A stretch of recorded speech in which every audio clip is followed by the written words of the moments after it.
जंगल, ऊंचे पेड़, एक छोटे से कच्चे घर में एक लकड़हारा रहता था जिसका नाम रामू था। उसकी उम्र 35 वर्ष थी।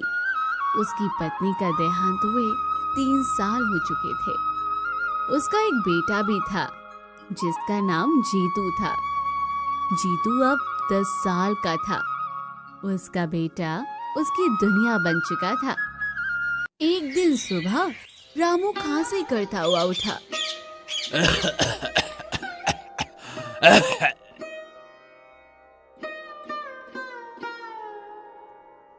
बाबा, आपको फिर से खांसी हो रही है। आप रोज ऐसे ही परेशान होते हो। चलो ना, आज मैं जंगल से लकड़ी ले आऊं, आप आराम कर लो। नहीं रे, तू अभी छोटा है बेटा। जंगल का रास्ता आसान नहीं होता। कांटे भी है, ढलान भी है और जानवरों का डर भी रहता है। मैं कर लूंगा, तू घर पर ही रह बेटा। बाबा, मैं छोटा तो हूँ पर आपके साथ रहकर सब सीख लूंगा। और जब बड़े जंगल में आप अकेले जाते हो तब मुझे भी चिंता होती है। बड़ा तो मैं भी आपके साथ ही होऊंगा ना बाबा। आज मुझे जाने दो, मैं संभाल लूंगा। रामू ये सुन मुस्कुराया और बोला, अच्छा, इतना बड़ा हो गया है तू, है? चल फिर आज मेरे साथ चल, लेकिन ध्यान रखना बेटा, पहले मेरे पीछे पीछे ही चलना और कोई भी जोखिम वाली चीज देखकर मुझसे पहले हाथ मत डालना बेटा। ठीक है बाबा, आज मैं पूरी सावधानी रखूंगा, बस आप धीरे चलना। दिन बीतते गए। जीतू 15 साल का हो गया। कंधे मजबूत, आंखों में चमक। जंगल में लकड़ियां काटते हुए वो अक्सर पिता से पूछता, बाबा, माँ कैसी थी? बहुत शांत, तुझ पर ही गई है। अगर होती तो आज बहुत खुश होती। क्या वो मुझे कभी गोद में खिलाती होगी बाबा? अरे हाँ बेटा, बहुत खिलाया तुझे। तू तो उनका लाडला था बेटा। तेरे रोने पर वो तुरंत भाग कर आ जाती थी। उसकी हंसी कैसी थी बाबा? ऐसी कि सुनते ही दिन का थकान उतर जाए। पूरे घर में उजाला भर जाता था बेटा उसकी हंसी से।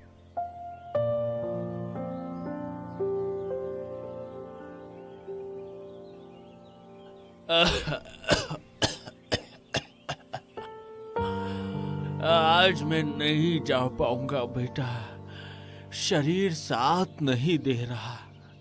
तो थोड़ा ही लाना, संभल कर जाना बेटा और जल्दी लौट आना। आप आराम करो बाबा, मैं ले आऊंगा। आप बस दवाई खा लेना, चिंता बिल्कुल मत करना, मैं संभाल लूंगा। जीतू अकेले जंगल गया। लकड़ियां काटते हुए आवाजें सुनाई दी, घोड़ों की, सेनापतियों की बोलियां। वो छिपकर देखने लगा। राज्य का राजा वीरेंद्र सिंह आया था और उसके साथ उसकी छोटी बेटी राजकुमारी कुमुद भी थी। वो 13 साल की थी। राजकुमारी फूल तोड़ रही थी। पिताजी, इस जंगल में कितनी प्यारी खुशबू है। लगता है जैसे हवा भी फूलों से भीनी हो गई हो। हाँ कुमुद बेटा, ये हमारा राज्य का सबसे पवित्र जंगल है। यहाँ मिट्टी और हवा दोनों में ही एक अलग ही सुगंध बसी है। जीतू पहली बार राजकुमारी को देख रहा था। वो स्तब्ध रह गया, जैसे समय रुक गया हो। ये कौन है? इतनी सुंदर, जैसे किसी कहानी से उतर कर आई हो। सच में मैंने आज तक ऐसा रूप कभी नहीं देखा। राजकुमारी ने अचानक उसकी तरफ देखा। जीतू डर गया और पेड़ों के पीछे छुप गया। राजा लौट आया, लेकिन राजकुमारी थोड़ी पीछे रह गई थी। वो अकेले पत्तों से खेल रही थी। जीतू पेड़ के पीछे से निकला। राजकुमारी थोड़ी घबराई और बोली, तुम कौन और यहाँ अचानक सामने कैसे आ गए? तुम्हें देखकर मैं थोड़ा घबरा गई। आप खो गई हैं क्या? मतलब आपका रास्ता छूट गया है क्या? मैं चाहूँ तो आपकी मदद कर सकता हूँ। मैं जीतू हूँ, लकड़हारे का बेटा। यहीं आसपास रहता हूँ और बस आपकी आवाज सुनी तो पूछने आ गया कि कहीं आपको कोई परेशानी तो नहीं। राजकुमारी ने मुस्कुराकर कहा, तुम डर क्यों नहीं रहे हो? मैंने खाया है क्या? इतनी घबराहट क्यों? मैं तो बस बात ही कर रही हूँ। मैंने आपको पहली बार देखा और इतना पास से देखा तो थोड़ा घबरा गया, पर सच कहूँ तो बहुत अच्छा लगा। सच में? लोगों से तो मैं रोज मिलती हूँ, पर तुम जैसे देख रहे हो ऐसा देखना मुझे थोड़ा अलग लगा। अलग? मतलब अच्छा या बुरा? क्योंकि मैं डर गया था कि कहीं मेरी वजह से आप नाराज ना हो जाए। नहीं, बिल्कुल नहीं, अच्छा लगा। किसी ने पहली बार मुझे इतना सच्चे मन से देखा है। तो फिर मैं कोशिश करूंगा कि जब भी मिलूं आपको ऐसे ही अच्छा लगे। तो फिर मिलते रहेंगे। अगर तुम्हें भी अच्छा लगे तो मैं फिर बात करने आ सकती हूँ। जीतू का चेहरा खिल उठा। हाँ, अगर आपको मंजूर हो तो मैं तो हर बार खुशी से मिलूंगा। बस आप इशारा कर देना। जरूर, मैं भी चाहूंगी कि हम फिर बात करें। और अगर कभी आपको रास्ता ना मिले या डर लगे तो मैं पास ही रहता हूँ। आवाज दो, मैं आ जाऊंगा। अच्छा, तो फिर आज से तुम्हें मेरा दोस्त मानो? मुझे मंजूर है। दोस्त होना मेरे लिए सम्मान है। और मेरे लिए भी।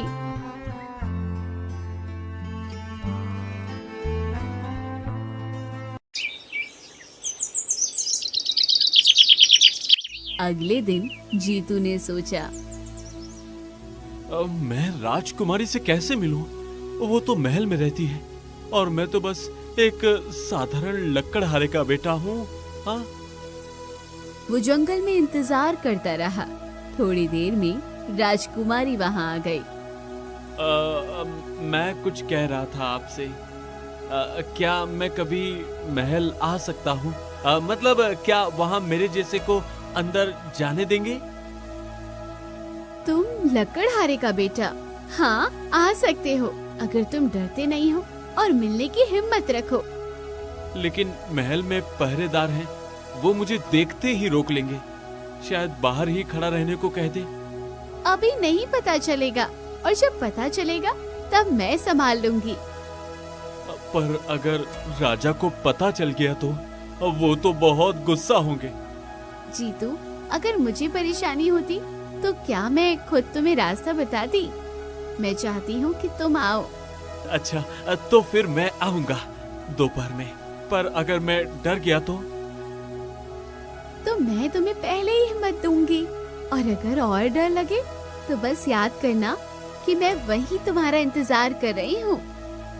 बस आपकी यही बात मुझे हिम्मत दे देती है। तो फिर तय रहा, तुम आओगे और मैं इंतजार करूंगी।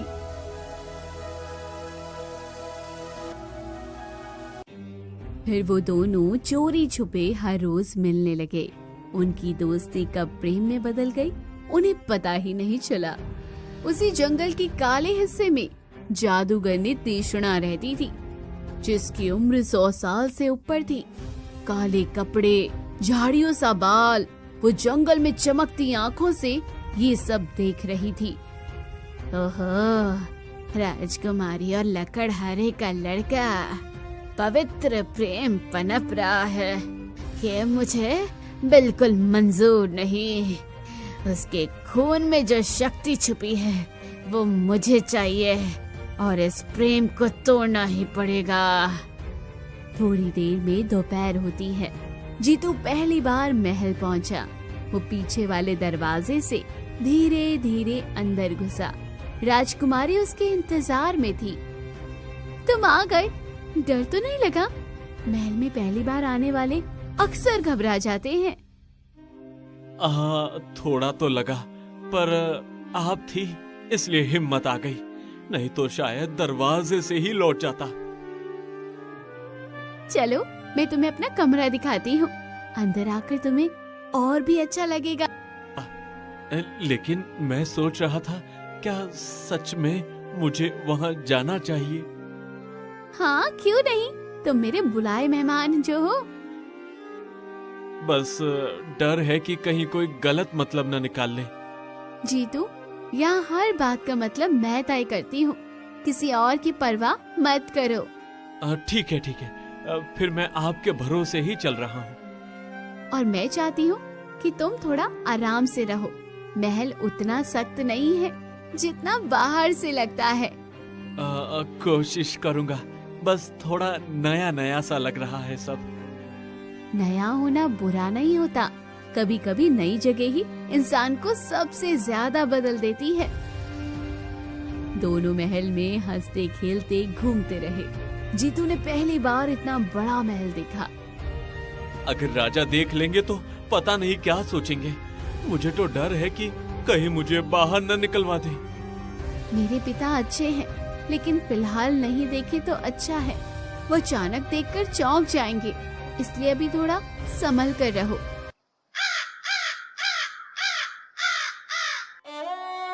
जंगल में एक दिन वृद्ध साधु आए।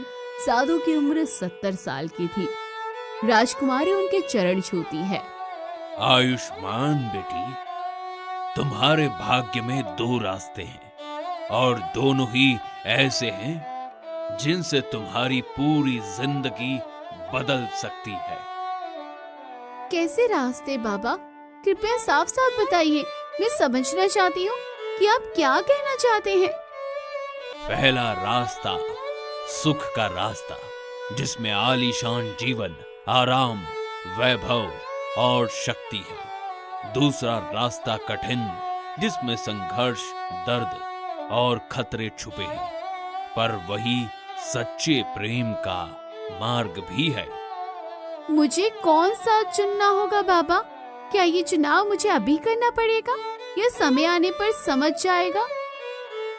जिस दिन तेरे प्रेम की परीक्षा होगी, उसी दिन तू जान जाएगी कि कौन सा रास्ता तुझे चुनना है। साधु की बात सुनकर कुमुद चुप हो गई। जीतू भी चिंतित हुआ। सालों बीत गए।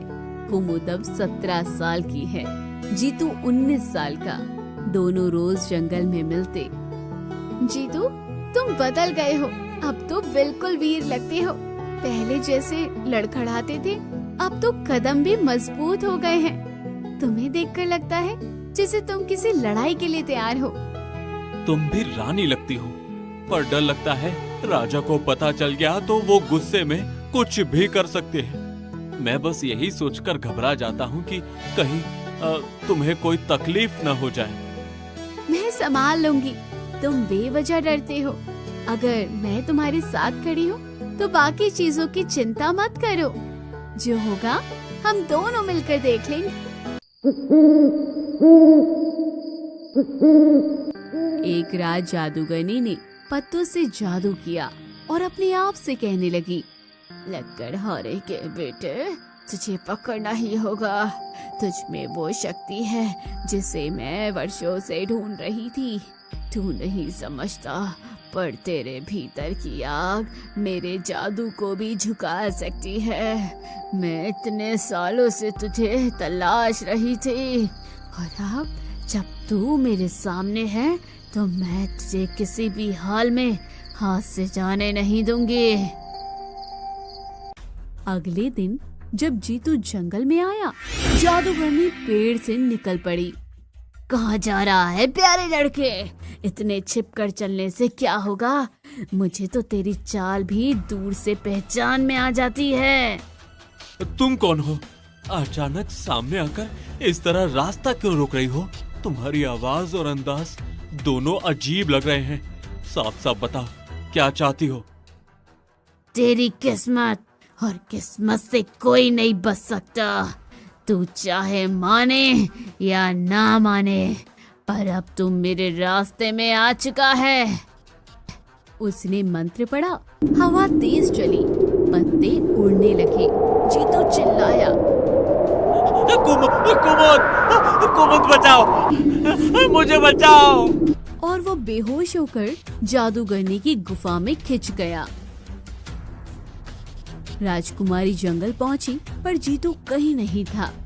वो दौड़ती हुई साधु के पास गई और कहा, बाबा जीतू गायब है, मुझे बताइए वो कहाँ है। मैं हर जगह भागती रही पर उसका कोई नामो निशान नहीं मिला।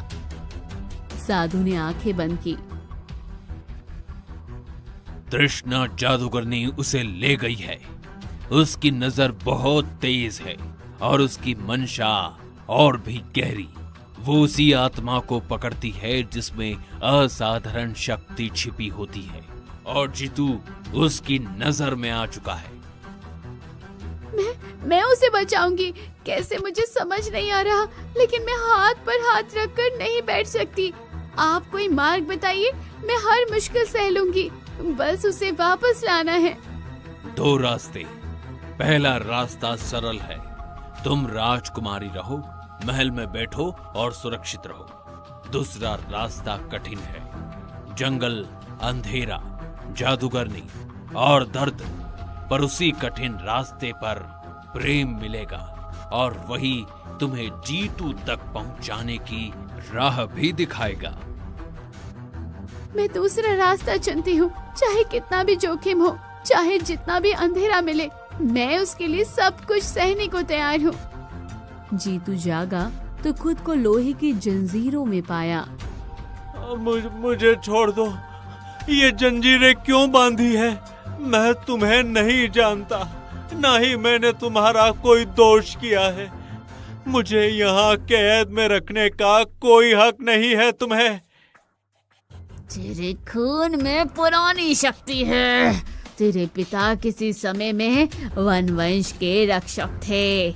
मुझे वो शक्ति चाहिए जीतू। तू चाहे इनकार करे पर तेरे भीतर वही ताकत बह रही है जिसकी मुझे सदियों से तलाश थी, और अब मैं तुझे यूं ही नहीं जाने दूंगी। मैं कुछ नहीं जानता, तुम चाहे कितना भी कहो। मुझे अपने पिता की ताकत, वंश और जादू के बारे में कुछ भी समझ नहीं है। मुझे बस आजादी चाहिए, बस इतना ही। कुमुद अकेले जंगल में निकली थी। कांटे, अंधेरा, जंगली जानवर। वो पैर काटते हुए भी आगे बढ़ती रही। जीतू मैं आ रही हूँ, मैं चाहे कितनी भी चोट खा लूं, तू जहाँ भी होगा मैं तुझे ढूंढ ही लूंगी। साधु प्रकट हुए। बेटी, तुझे 2 आखिरी परीक्षाएं देनी होगी। पहली परीक्षा भय की परीक्षा, दूसरी परीक्षा बलिदान की परीक्षा। सोच समझकर कदम बढ़ाना, क्योंकि दोनों ही आसान नहीं होंगी। मैं सब सहूंगी, चाहे जितना डर आए, चाहे कुछ भी देना पड़े, मैं पीछे नहीं हटने वाली। पहली परीक्षा जादूगरनी के पास एक काला झरना था। उसमें जो देखो वही डर बनकर हमला करता है। कुमुद उसमें झांकती है, उसे दिखता है जीतू मर रहा है। राजा उसे रोक रहा है। कुमुद रो पड़ी। ये झूठ है, मैं हार नहीं मानूंगी। डर खत्म हो गया। दूसरी परीक्षा बलिदान। काले दरवाजे पर लिखा था, जिसे तुम प्यार करती हो उसे बचाने के लिए अपना खून चढ़ाओ। कुमुद ने बिना सोचे हाथ काट दिया। जादुई दरवाजा खुल गया। अंदर जादूगरनी तीक्ष्णा बैठी हुई थी। जीतू जंजीरों में था। जीतू को छोड़ दो तीक्ष्णा, मैं हाथ फैलाकर विनती कर रही हूँ, बस उसे आजाद कर दो। उसके साथ जरा सा भी और जुल्म मत करो। राजकुमारी, तू यहाँ तक पहुँच गई। खून बहाया, दर्द सहा, पर बता तो सही, आखिर क्या दे सकती है तू? मुझे ऐसा क्या दे सकती है तेरे पास जिसकी कीमत जीतू की जान हो? अपनी जान भी दे सकती हूँ तीक्ष्णा, सच कहती हूँ। अगर मेरी सांसें रुकने से जीतू की एक सांस भी बचती है तो मैं बिना सोचे अपना सब कुछ तेरे हवाले कर दूंगी। अच्छा, तो आज बलिदान की रात है राजकुमारी। देखूंगी कौन सा प्यार ज्यादा मजबूत है, मेरा जादू या तुम्हारा हौसला। जादूगरनी जीतू को त्याग करने वाली थी। नहीं कुमुद, तुम यहाँ से चली जाओ। मैं नहीं चाहता कि तुम मेरी वजह से तकलीफ में पड़ो। कृपया वापस मुड़ जाओ कुमुद, वापस चली जाओ। मैं नहीं जाऊंगी जीतू, तुम्हें अकेला छोड़कर एक कदम भी नहीं हट सकती, चाहे तृष्णा कुछ भी कर ले। जादूगरनी मंत्र पढ़ने लगी कि तभी तेज प्रकाश फैला। साधु अंदर आए। तृष्णा, आज तेरा अंत है। बहुत दिनों से तेरी काली शक्तियों को सहन किया है मैंने। अब तेरे हर छल कपट का हिसाब यही और इसी पल होगा। तू जितना भी मंत्र पढ़ ले, आज तेरी दुष्टता एक कदम भी आगे नहीं बढ़ पाएगी। कुमुद ने जादूगरनी की छड़ी पकड़ ली। जादूगरनी चिल्लाई, मूर्ख लड़के, हाथ मत लगाना। और साधु तू भी सुन ले, मेरी छड़ी को छूना किसी छोटे खेल जैसा नहीं है। ये छड़ी उन लोगों को भी भस्म कर देती है जिनके पास 500 साल की तपस्या का बल हो। कुमुद को दूर रख, नहीं तो तेरी आंखों के सामने राख बन जाएगी। लेकिन देर हो चुकी थी। छड़ी का मंत्र उल्टा चला और जादूगरनी पत्थर बन गई। जीतू आजाद हो गया। कुमुद उसके पास भागी। तुम ठीक हो? सचमुच ठीक हो ना? मैं बहुत डर गई थी। मैं ठीक हूँ, लेकिन तुमने इतनी चोटें क्यों उठाई कुमुद? इतनी तकलीफ क्यों उठाई तुमने? क्योंकि मैं तुमसे प्रेम करती हूँ, बहुत गहरा प्रेम करती हूँ जीतू। तुम्हें खोने का डर ही मुझे यहाँ खींच लाया। जीतू ने उसका हाथ पकड़ लिया। राजा को सब पता चला। वो क्रोधित होकर बोला, राजकुमारी और लकड़हारे का बेटा, यह असंभव है, कभी नहीं। तुम मेरी बेटी होकर ऐसा चुनाव नहीं कर सकती। पिताजी, मैंने जीतू की जान बचाई है, अपनी जान जोखिम में डालकर। अगर ये प्रेम आपको गलत लगता है तो फिर मैं भी गलत हूँ और मैं अपने इस निर्णय से पीछे नहीं हटूंगी। राजा कुछ देर चुप रहा। साधु ने कहा, जिस प्रेम की परीक्षा खून से हो, उस पर कोई राज सिंहासन भारी नहीं। जिस प्रेम में दर्द सहकर भी साथ निभाने का वचन हो, उसे कोई शक्ति नहीं तोड़ सकती। राजा पिघल गया। अगर मेरी बेटी उससे सच्चा प्रेम करती है और उसका मन उसी में अटका है, तो मैं कैसे मना कर दूं? कैसे उसके रास्ते में दीवार खड़ी कर दूं? हल में ढोल नगाड़े बजे। पूरा राज्य खुश था। जीतू राजकुमारी के सामने खड़ा था।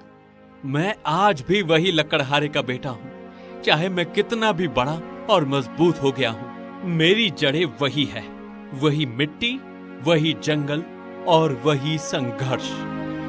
और मैं आज भी वही लड़की हूँ, वही जिसने जंगल में तुमसे पहली बार मुलाकात की थी, वही जिसने तुम्हारे साहस और दयालुता को देखा और अपने दिल में जगह दी। समय बदल गया, पर मैं वही हूँ जो तुम्हारे साथ खड़ी है। दोनों ने विवाह किया। पूरा राज्य गूंज उठा। राजकुमारी कुमुद और राजकुमार जीतू की जय जयकार हो रही थी। जंगल अब भी खड़ा था, पर अब वो प्रेम की कहानी भी सुनता था। एक लकड़हारे के बेटे का प्रेम जिसने राजकुमारी को पाया, और एक राजकुमारी का साहस जिसने अपने प्रेम को बचाने के लिए अंधेरे से लड़ाई लड़ी। और दोस्तों, कहानी भी यहीं खत्म हुई। कैसी लगी दोस्तों, कमेंट बॉक्स में जरूर बताइए। चैनल को अभी तक सब्सक्राइब नहीं किया तो जल्दी जाकर कर लीजिए।